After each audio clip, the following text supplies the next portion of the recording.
ফ্যাসিবাদের উত্তাল সময়ে বিএনপি, গণ অধিকার পরিষদ সহ প্রায় 42টি রাজনৈতিক দল ও জোট আমরা ফ্যাসিবাদ পতনে এক দফার দাবিতে যুগপৎ আন্দোলন করেছিলাম। সেই সময় থেকে আমাদের আলাপ আলোচনা হয়েছে যে ফ্যাসিবাদ পতন পরবর্তী রাষ্ট্রকে নতুনভাবে গড়ে তোলার লক্ষ্যে আমরা রাষ্ট্র সংস্কার করব। সেই লক্ষ্যে আমরা যারা আন্দোলন করছি, যুগপৎ আন্দোলন, তারা একসাথে নির্বাচন এবং একসাথে আগামীতে জাতীয় সরকার করব। যেহেতু আন্দোলনটি কার্যত বিএনপির নেতৃত্বেই হয়েছে, বিএনপির সামগ্রিক সমন্বয়ের মাধ্যমেই হয়েছে, সেই ক্ষেত্রে বিএনপি নেতৃত্ব দিয়েছে। বর্তমান আরপিএর বিধান অনুযায়ী জোট করলেও ভোট করতে হবে, নিজের মার্কের একটি বিধান আছে।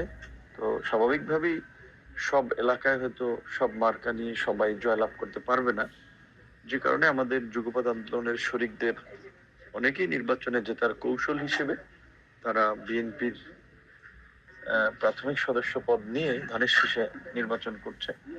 যেহেতু আমরা একসাথে সরকারও করব, আন্দোলন করেছি, আন্দোলন পরবর্তী গণঅভ্যুত্থানের পরবর্তী গত 1.5 বছরে আমরা নিজেরা আলাপ আলোচনা সমন্বয়ের মাধ্যমে একই স্ট্যান্ডে কাজ করেছি।